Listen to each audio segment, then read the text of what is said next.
preparado, vamos à mensagem de hoje. Contagem de hoje, a mensagem de hoje tem o título Contagem Regressiva. Amém? E o versículo, como os irmãos já devem bem imaginar, tem a ver com esse grande evento que nós estamos todos esperando, né? É Apocalipse 1:7. Vamos abrir? Quando nós abrimos, aí nós fazemos uma oração para que o Espírito Santo nos ensine através da palavra de Deus nessa noite. Apocalipse 1, versículo 7. É um versículo que todos nós, adventistas do sétimo dia, devemos saber de cor. Quem não sabe ainda, essa é mais uma chance de você aprender. Amém? Ainda tem gente procurando? Apocalipse 1:7. Vamos orar. Maravilhoso Deus, Deus das maiores e mais maravilhosas promessas, louvado seja o teu nome. Como é bom cantar, Senhor, sobre a tua volta. Como é bom esperar a tua volta e saber que ela se realizará, porque o Senhor cumpre todas as tuas promessas. Nós te rogamos que agora o teu Espírito Santo nos ensine por tua palavra, fortaleça nossa fé, porque estamos te buscando, Senhor, para que possamos crescer na esperança desse evento, em nome de Jesus. Amém. Aí em Apocalipse 1:7, o que diz aí na Bíblia de vocês? Vamos ler todos juntos? Eis com as nuvens e todo olho o verá, até quantos traspassaram, e todas as tribos da terra se lamentarão sobre ele, certamente. Amém. Amém, irmãos? O apóstolo João nos garante: eis que ele vem com as nuvens, e todo olho verá, até aqueles que o traspassaram vão ressuscitar para ver que eles não puderam não puderam com o doador da vida. Eles tiraram-lhe a vida, mas ele é a própria vida, e ele a retomou, e ele está voltando para buscar os seus. Amém? Esse versículo fala de uma palavra interessante, que é a palavra nuvens, né? E nós sabemos que Cristo virá sentado numa nuvem, né? Ele vem com as nuvens, assim como nas nuvens ele foi elevado ao céu à vista dos discípulos, como está lá em Atos 1, né? Atos capítulo 1. Mas também a palavra nuvem muitas vezes surge como um obstáculo para as pessoas crerem e se prepararem para esse evento. Muitas vezes a nuvem também pode ser uma nuvem que escurece a mente das pessoas com a incredulidade. E a incredulidade, ou seja, a falta de fé nesse evento, é grave. Porque a incredulidade é citada em toda a Bíblia como o pior pecado. Porque sem fé, como é que está lá em Hebreus 11, versículo 6, sem fé é impossível agradar a Deus. É necessário que todo aquele que se aproxima de Deus primeiro creia que Ele existe e que se torna galardoador, ou seja, recompensador de todos os que o buscam. Amém? Citamos agora Hebreus 11, versículo 6. Então, nós não podemos deixar que a nuvem da incredulidade turve a nossa visão espiritual, a nossa esperança. Não podemos de maneira nenhuma deixar de crer nessa promessa maravilhosa, porque senão estamos perdidos. Também podemos ser atacados por outra nuvem, que é a mornidão espiritual. Alguns irmãos que já têm mais anos de igreja do que nós podem se acostumar e ficar morno na fé. Nós não podemos deixar essa nuvem também nos envolver na escuridão da mornidão. Sabe o que é a mornidão? A mornidão eu vou todos os cultos para a igreja, mas eu não preciso estar direto falando de Jesus. É você não viver aquilo que diz crer, é não professar, é não levar a sério a vida cristã, viver uma vida espiritual morna.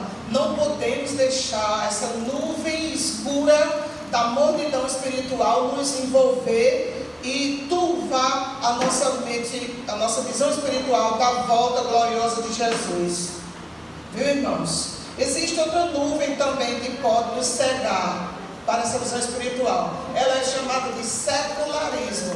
Secularismo se refere ao século presente, ou seja, às coisas deste mundo. O apóstolo Pedro nos diz que aquele que ama o mundo, o que acontece? O amor do Pai não está nele. Ou seja, não podemos, irmão José, colocar nossa fé nas coisas desse mundo. Ah, porque o político tal se ganhar vai melhorar. Não vai melhorar. Ah, porque quando fizerem essa obra aqui no nosso bairro, na nossa cidade, vai ser outra coisa. Não vai. Vai continuar daí para pior. A Bíblia diz que os homens ímpios caminharão de mal a pior, enganando e sendo enganados. Está lá no livro de 1 Timóteo. Então não podemos depositar a nossa confiança, a nossa fé nas coisas desse mundo, porque elas são falhas. Então o secularismo é uma nuvem na qual nós não podemos nos envolver. E também o conformismo. Ah, esse mundo está ruim, não adianta eu pregar que as pessoas não se convertem. Não é assim. Nós temos que pregar o Evangelho em testemunho a todas as nações. Por quê? Porque lá na volta de Cristo, Apocalipse 1:7 diz que todas as tribos da terra se lamentaram sobre ele. Por que hão de se lamentar? Porque foi pregado o Evangelho eterno a eles. E Ezequiel capítulo 3 e também Ezequiel 33 está escrito que se eu não pregar e alguém perto de mim que teve contato comigo não ficou sabendo que Jesus vai voltar, essa pessoa pode se perder. E a culpa é de quem? Minha. É forte isso, irmãos? No livro de Ezequiel, por 2 vezes Deus diz isso: eu coloquei você como atalaia. O atalaia é um guarda que fica lá em cima tocando a trombeta quando vem a guerra. Ei, se prepare, tocando aqui, corra, se organize. Quem tiver arma, pegue, vão se esconder, vão se preparar, porque os inimigos estão vindo aí. Deus nos coloca nesse mundo como atalaias, para avisar o mundo de que esse mundo será destruído, mas Cristo virá buscar aqueles que o amam. Amém, irmãos? Vamos para Mateus 24, aquele texto muito conhecido de todos nós. Mateus capítulo 24 é o sermão profético de Jesus. Ele começa com os discípulos de Jesus num lugar afastado da cidade, né? Jesus estava falando ali que dali a um tempo, Mateus 24, Jerusalém seria destruída, mas também Jesus estava falando do fim dos tempos, quando ele estivesse próximo a voltar novamente. E os discípulos lhe fizeram a pergunta crucial: Senhor, diga-nos quando ocorrerão essas coisas, que sinais haverá da tua vinda? Como é que nós vamos saber que está perto do Senhor voltar? Né? Isso está aí no versículo 3, se não estou enganado. No versículo 3 eles perguntam isso. E aí, irmãos, a primeira orientação de Jesus está aí no versículo 4. Mateus 24, versículo 4. Vamos ler todos juntos? E ele lhes respondeu: vede que ninguém vos engane. Ou seja, nas versões atuais diz assim: vejam, tenham cuidado, tenham cautela, para que ninguém engane vocês. Jesus avisou seus discípulos que a primeira coisa que eles deveriam fazer era ficar ligados para que ninguém os enganasse, certo? Então, irmãos, nós temos que ficar de olho no manual que Deus nos deu para que ninguém nos engane. Nós estamos estudando na lição da escola sabatina como os enganos de Satanás são sutis e muitas vezes se apegam, se arraigam no nosso subconsciente, e muitas vezes nós somos traídos, né, por crenças errôneas que trouxemos desde a nossa infância, né? E pode isso estar em contraste com o que nós conhecemos da palavra de Deus. Então Jesus disse: cuidado, tenham cuidado para que ninguém engane vocês. Então, temos que ter cuidado com os enganos, certo? Irmãos, nós estamos numa contagem regressiva para o maior evento da terra. Diga amém? Amém? O relógio está lá rodando. Os ponteiros do relógio universal de Deus está rapidamente se deslocando nos últimos minutos, cósmicos, para esse mundo velho ter um fim, porque Jesus tem coisa melhor para nós. Amém? Então, irmãos, nós temos que estar com os nossos olhos abertos para que possamos ver e principalmente acreditar, viver essa promessa, da volta de Cristo. Essa promessa que abre as portas para a mensagem profética apocalíptica, Jesus diz vem, a noiva diz vem, o noivo da igreja diz vem. Todo aquele que ouça o convite, diga venha beber da água da vida. O convite está aberto todos os dias. Venha para Cristo. Vamos ver o que tem no versículo 5. Nós vimos que a primeira advertência de Cristo é o engano. Vede que ninguém vos engane. Tenham cuidado para que ninguém engane vocês. E no versículo 5, o que Jesus diz? Porque virão muitos em meu nome, dizendo eu sou o Cristo, e enganarão a muitos. Olha aí, todos nós já estamos cansados de ouvir falar de um tal de Henrique Cristo, que já apareceu há um bom tempo, aí vamos mais de 15 anos, que esse tal de Henrique Cristo aparece na televisão, dá entrevista, só fala bobagem, mas ele tem os seguidores dele, tem o povo que segue ele, Henrique Cristo. Aí tem outro, tem um tal também de José Luiz Miranda, que se intitula Jesus Cristo Homem. E tudo aqui no Brasil, não estou falando nem dos falsos cristos lá de fora.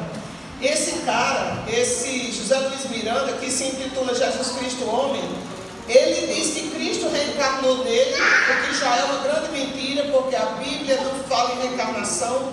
Jesus é a ressurreição e a vida, aquele que crê nele, ainda que morra, viverá novamente para sempre. Então, os seguidores dessa seita, desse José Luiz Miranda, consideram ele como um pai, olha aí, e a seita dele é comparada ao Talibã, lá do Oriente Médio, pois ele propaga tumultos, destrói imagens, ou seja, ele é um iconoclasta, ele fere a fé das outras pessoas, quebrando. O que adianta você quebrar uma imagem de escultura de alguém que tem veneração por aquela imagem, porque você não vai conseguir conquistar aquela pessoa quebrando simplesmente a imagem. Primeiro a pessoa tem que quebrar a imagem dentro dela, ele tem que entender que aquela imagem não é para ser adorada, venerada, Então, as pessoas que quebram imagens sagradas são chamadas iconoclastas. Chama-se iconoclastia, é um crime de iconoclastia. Por exemplo, se entrar aqui, que Deus nos livre, entrar um malfeitor aqui dentro e quebrar esse púlpito, ele incorre no crime de iconoclastia, porque é uma coisa sagrada, que é uma casa de culto. Se fizer algum mal aqui dentro da igreja, quebrando os objetos aqui da igreja, ele incorre nesse crime. E essa seita, ele prega que onde você viu uma imagem de escultura, você deve quebrar, sem ter respeito pela pessoa. E nós não pregamos isso. Por quê? Porque a pessoa tem que conhecer a palavra de Deus e entender que Deus não quer que ela adore imagens, E ele também prega que a salvação está no número 666, que a Bíblia diz que é um número simbólico, que simboliza ali a besta, o poder que briga com Deus, Ele também prega que não existe pecado, prega a prosperidade e é contra a todo tipo de religião. Então o cara é completamente louco, maluco, e ele tem um monte de seguidores. Então, irmãos, as profecias bíblicas são confirmadas a cada dia e têm se intensificado cada vez mais. E olha que nós estamos falando só de brasileiro, imagina lá fora, Imagina nos outros países, como tem falsos cristos, pessoas dizendo que são reencarnação de Jesus Cristo. Então, esses dois casos aqui são só de dois brasileiros. Então, o que Jesus disse aqui em Mateus 24, versículo 5, está se cumprindo, tanto no mundo quanto aqui no Brasil. E pode ser que pessoas que nós conhecemos estejam caindo nesses enganos. Precisamos alertá-los. Amém? Vamos agora para o versículo 6. Jesus continua nos alertando de o que marcaria o tempo próximo da volta dele. E certamente ouvireis falar de quê, irmãos? Guerras e rumores de guerras. Vede, não vos assusteis, porque é necessário assim acontecer, mas ainda não é o fim. Não precisa nem comentar sobre isso. Quando você liga a TV no telejornal, só o que tem são notícias de guerra. Essa guerra lá no Oriente Médio já vem se arrastando há um bom tempo. Tem a guerra também lá da Rússia contra o outro país lá, que agora eu esqueço, a Ucrânia. Houve um rumor de possível guerra aqui na América do Sul, coisa que a gente nunca tinha ouvido falar, que é da Venezuela contra a Guiana, né? E quando eu era criança, eu a chamava de Guiana, mas é Guiana mesmo. Então, por causa de um território que tem reservas minerais riquíssimas. Então, por um triz, a Venezuela não invadiu a Guiana. Só não invadiu porque o Brasil não deixou, porque para ir para a Guiana tem que passar pelo território brasileiro. E o Brasil não permitiu que os soldados passassem para lá. O relevo é muito acidentado entre a Venezuela e a Guiana para eles irem pelo território deles. Eles teriam que passar pelo Brasil. O Brasil fechou as portas por aqui, vocês não passam. Então, já pensou ter uma guerra aqui na América do Sul, por causa de território? Então, a gente está constantemente sabendo de guerras, corta o nosso coração. Eu deixei de assistir Jornal Nacional, todo dia só falava de quantas crianças morreram, quantos hospitais foram implodidos, né? Quantas pessoas no meio da rua correm, crianças sem pai, sem mãe. Então, uma destruição, uma calamidade acontecendo lá nesses países, tanto na Ucrânia quanto Israel, na Palestina, e por aí vai. E quantas outras guerras vão acontecer até que Jesus volte, não é? Então ele diz assim, não se assustem, é necessário que isso aconteça. E você pode se perguntar assim, mas por que é necessário que isso aconteça? Porque o mal precisa mostrar a sua cara, o mal precisa amadurecer, para que as pessoas tenham certeza que o mal não presta. E para que as pessoas tenham todas as chances de escolher Deus, porque Deus é amor. Amém? É isso, irmãos. Então, o mal é sempre mal e ele vai amadurecer, ele vai chegar num limite, para que o mundo perceba realmente a grande diferença entre o amor de Deus e o ódio que Satanás tem a esse Deus tão amorável, tão maravilhoso. Então, a bandeira da paz está sempre ameaçada a todo momento, por uma guerra nuclear, por um país tal tem não sei quantas bombas, o outro país já tem uma bomba atômica preparada, não sei o quê, e tem mesmo. Mas nós sabemos que esse velho mundo contaminado pelo pecado será queimado pelo fogo de Cristo, não será destruído por um ser humano e nem por um cataclisma de um planeta, de um meteoro que vai bater contra a Terra. Nós sabemos que a palavra de Deus nos garante. Quem dará um fim a esse velho mundo será o nosso Rei Jesus. Amém? No versículo 7, Jesus continua nos alertando. Aí, vamos ler? Porquanto se levantará nação contra nação, reino contra reino, nós falamos já das guerras, e haverá o quê? Fomes, né? E terremotos em vários lugares. Então, irmãos, a crise em toda a humanidade não está só na natureza, mas também é um colapso global na área da sociedade. Então, numa situação como essa de guerra, há uns anos atrás nós vimos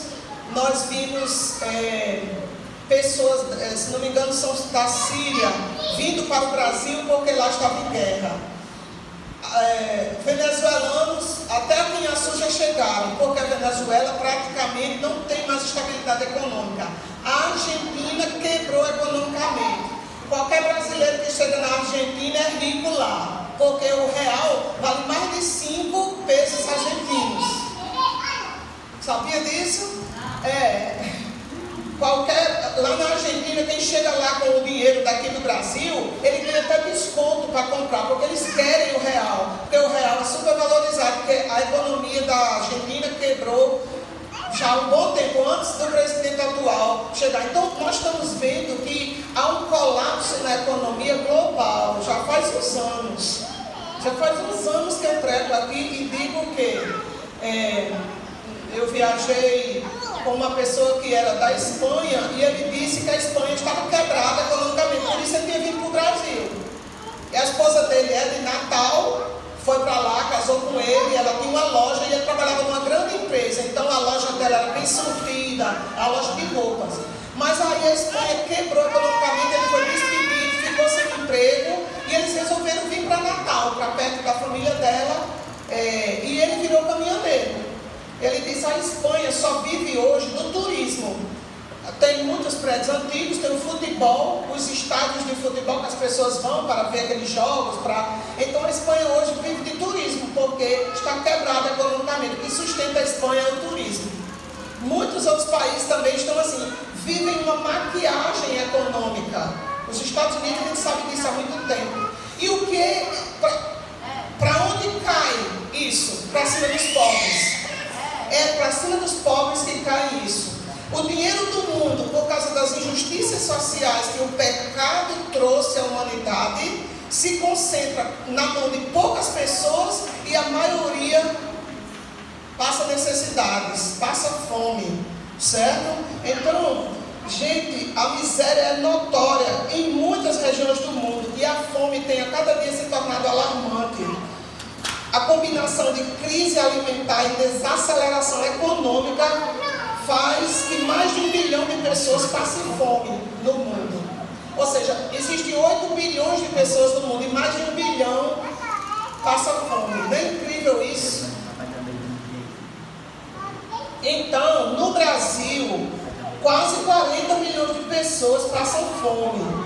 Aí no caso que eu estava falando do mundo, o mundo tem 8 bilhões e quase 1 bilhão passa fome. E no Brasil quase 40 milhões passam fome. Ou seja, não tem ali as 3 refeições por dia. Às vezes faz 2 ou apenas uma, né? Então isso significa que em termos de planeta, a cada 6 pessoas no planeta, uma não tem o que comer. No planeta. E no Brasil, a cada 5 pessoas, uma não tem o que comer. Olha a proporção, gente, do Brasil para o mundo. É quase a mesma proporção. E a gente vê o Brasil tão rico, não é?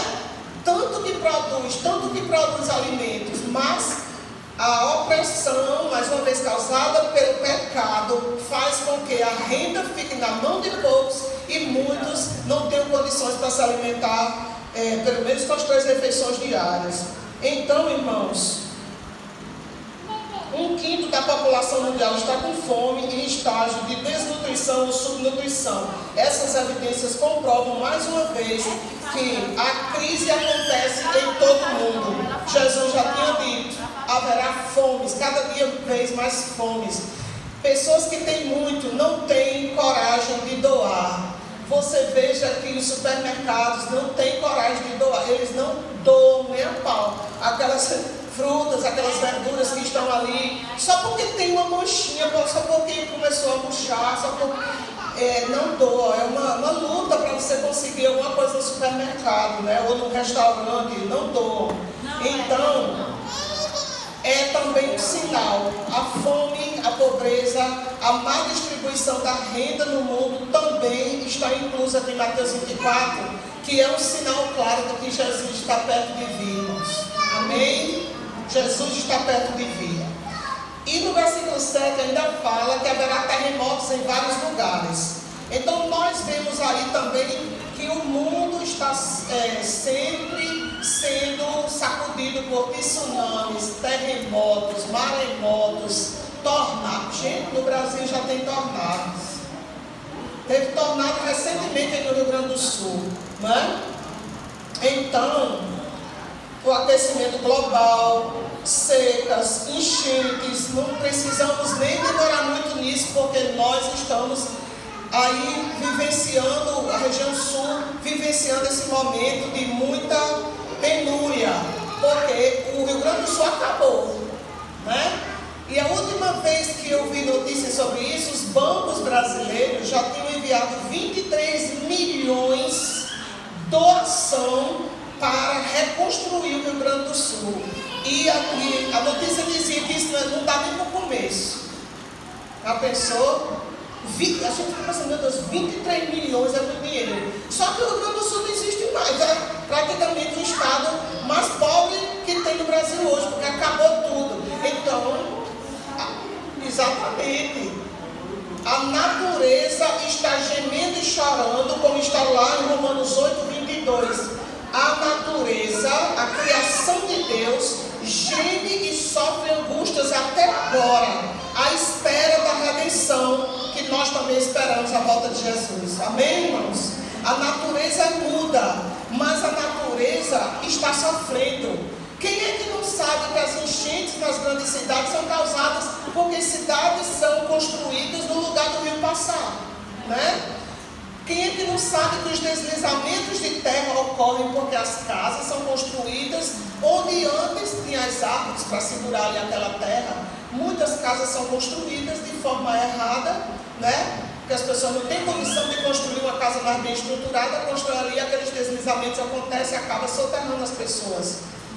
Deus sofre com isso. Deus não fica feliz quando morre uma criatura dele, mas isso é consequência do pecado, das injustiças sociais que nesse mundo assolam até hoje. Mas nós, segundo 1 Pedro 3, versículo 13, nós, porém, aguardamos novos céus e nova terra, onde habita justiça. Amém, irmãos? Essa é a nossa esperança, novos céus e nova terra, onde habita justiça. Amém? Vamos para o versículo 9, Mateus 24, versículo 9. O que Jesus continua dizendo para os seus discípulos e para nós? Então sereis atribulados e vos matarão. Jesus, gente, não vem pregar prosperidade, venha para a igreja que você vai ser rico, vai resolver todos os seus problemas, não. Jesus pregou isso aqui, ó. Então vocês serão atribulados e vos matarão. Alguns de vocês vão morrer por causa do meu nome. Sereis odiados de todas as nações por causa do meu nome. Olha aí, a perseguição religiosa. Alguns de vocês talvez já tenham enfrentado isso na família. Quando alguém decide ir para o caminho de Deus, muitas vezes a própria família começa com as piadinhas, começa com a perseguição na escola, no trabalho. Alguns já perderam o emprego, ou perderam oportunidades de emprego, né, por causa disso. Então isso não é de hoje. Abel foi morto pelo seu próprio irmão simplesmente porque fez a oferta que Deus pediu.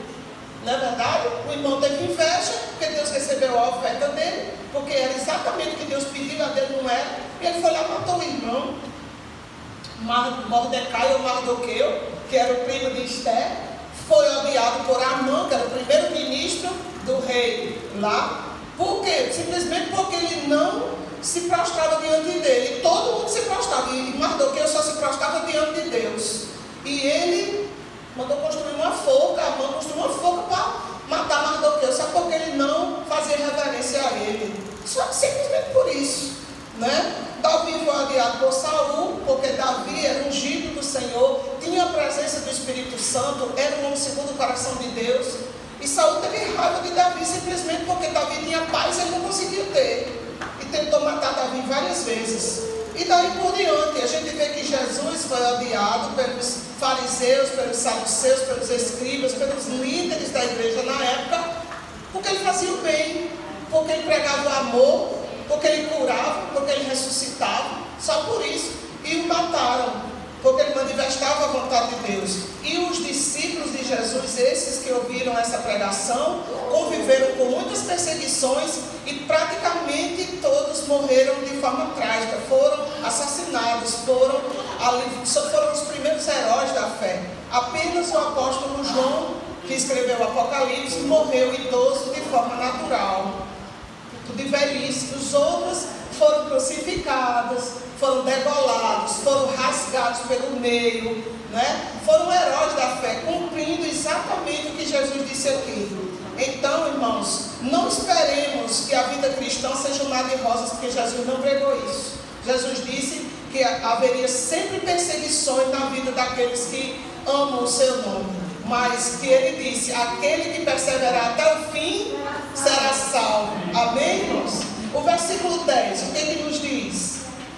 Nesse tempo, muitos hão de se escandalizar, trair e odiar uns aos outros. Olha aí, irmãos. Nesse tempo, que tempo? O tempo bem pertinho de eu voltar. As pessoas não vão mais ser fiéis umas às outras. E aqui eu tenho uma estatística muito triste, que no que diz respeito aos casamentos, o número de divórcios é assustador aqui no Brasil. Que aqui no Brasil, 70% dos casamentos acabam em menos de 5 anos. E os motivos são quase sempre o descompromisso com aquela aliança feita no altar, ali no cartório, e a traição é que marca a maioria do fim desses relacionamentos, cumprindo exatamente o que Jesus disse. Gente, 70% dos casamentos acabam e acabam antes de 5 anos. Não é estarrecedor isso? Jesus está ou não está voltando, irmãos? Diga amém. Jesus está voltando. E aí, ele continua dizendo no versículo 11, pela terceira vez: levantar-se-ão muitos falsos profetas e enganarão a muitos. Irmãos, essa questão do engano, Jesus fala 3 vezes no versículo 24. Ele começa lá no meio, ele diz de novo, e aqui ele diz novamente: vão se levantar falsos profetas, falsos cristos, vão enganar muitos. Então, os falsos profetas continuam as suas falsas previsões, espalhando pânico pela humanidade. Eu me lembro que no final do século passado, tinha uma previsão de que quando fosse dia 31 de dezembro à meia-noite, ia ter uma pane geral no mundo, ia ter um negócio que ia desestabilizar o mundo inteiro. Vocês são os bebês, viu, Ismael? Vocês lembram de você, Rutinha, Júnior? São os bebês. Mas nós mais velhos lembramos disso. Em que o povo ficava com muito medo do ano 2000, estava uma previsão de Padre Cícero,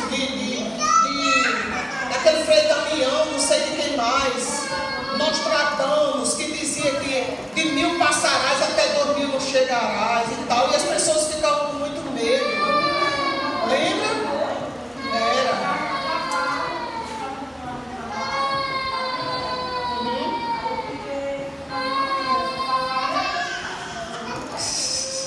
Pois é, e o ano todo, nós estamos em 2024. Em 2012 também tinha uma profecia dos maias de que haveria também um colapso, alguma coisa, o fim do mundo seria em dezembro de 2012. Nós estamos em 2024, porque Jesus Cristo disse em Mateus 24, 36, que sobre aquele dia e hora ninguém sabe. Nem os anjos do céu, nem o Filho, porque ele estava como ser humano, mas somente o Pai. Irmãos, o dia da hora de Jesus voltar, só Deus sabe. Nenhum ser humano sabe, então não caia em previsões, por causa de internet, de filme. Quantos filmes já foram feitos sobre essas falsas profecias, que ganharam milhões e milhões, e Jesus está esperando para que eu e você cumpra a profecia. Nós vamos ler daqui a pouco. No versículo 12, o que é que ele diz aí? Versículo 12: e por se multiplicar a iniquidade, o amor se esfriará de quase todos. Então, irmãos, o que é que nós estamos vendo?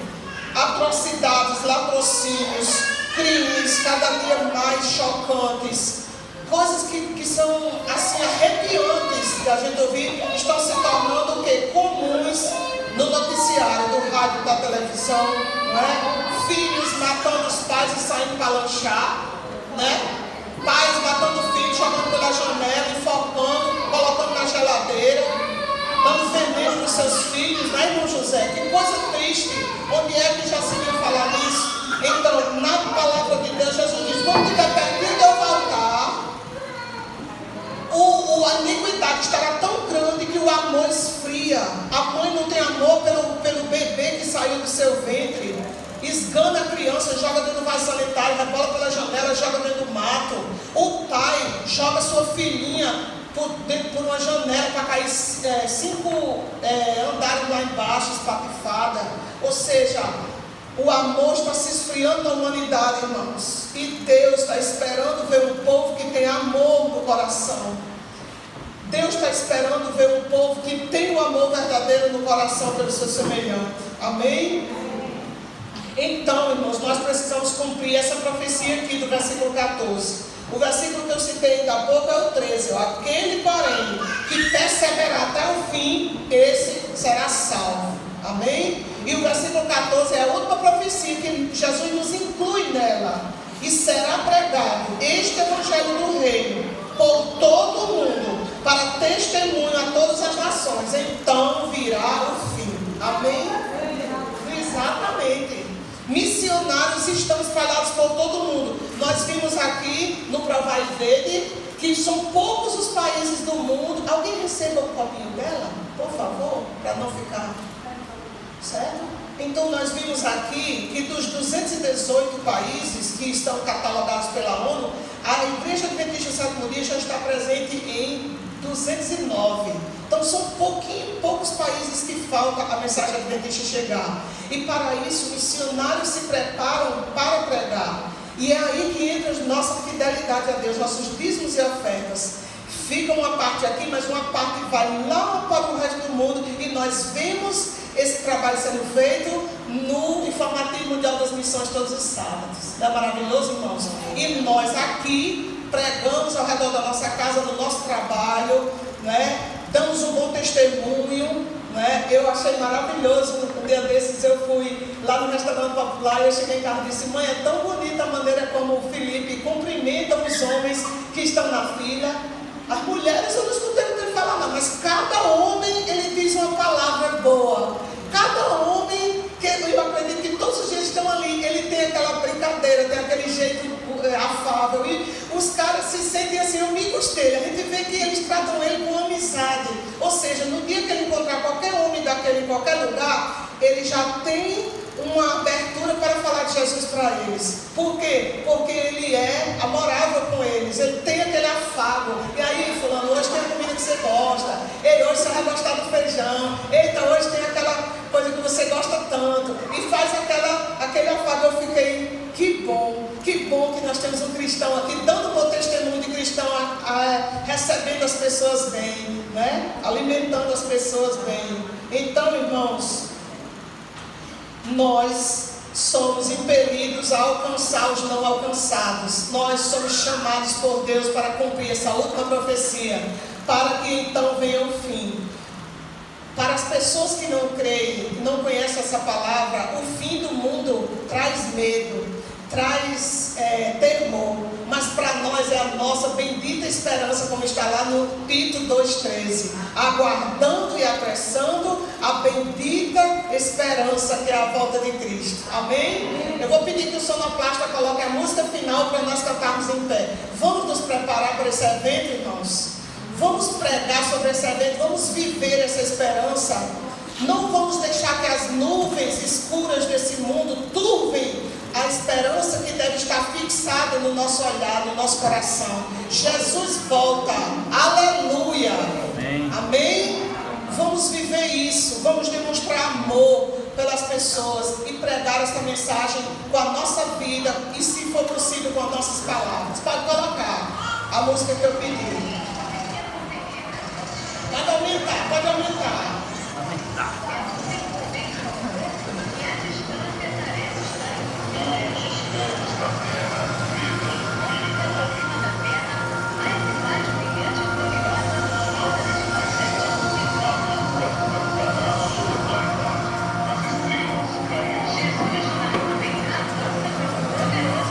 Ele vem, irmãos, ele vem.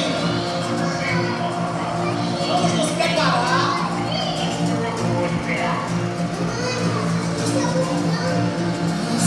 Viver a fé, os passos de um Deus que perto está. Vem chegando o dia em que toda língua confessará que só Cristo é verdade e salvação, o caminho que leva ao céu, o meu novo lar. Amém? Cada dia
majestade nos buscar. Louvado seja o teu santo nome. Por tuas promessas eternas, fiéis e verdadeiras. Nós queremos viver, Senhor, com os nossos olhos fixos nessas promessas. Nós não queremos ficar lembrando, Senhor, das tristezas dessa vida. Nós só estudamos esse capítulo para confirmar que tudo que o Senhor predisse está acontecendo. As profecias bíblicas estão todas se cumprindo diante dos nossos olhos. O Senhor está voltando. O Senhor vem nos buscar para morar contigo nesse lugar de paz, de amor e de justiça. Porque nesse mundo, Senhor, não tem mais justiça. Nós sabemos disso. Não podemos contar com a justiça humana, mas a tua justiça será feita aos santos do Altíssimo. Prepara os nossos corações a cada dia para ficar firmes nas tuas promessas. Que a nossa fé cresça, Senhor, de olho na tua palavra a cada dia, porque o Senhor promete que aquele que perseverar até o fim, esse será salvo. Nos dê uma semana de vitórias em ti. Segura na nossa mão, não deixa nenhum que está aqui cair, Senhor, e ajuda-nos a erguer aqueles que por acaso caiam. Fica conosco, nos fortalece, em nome de Jesus. Amém. Feliz semana.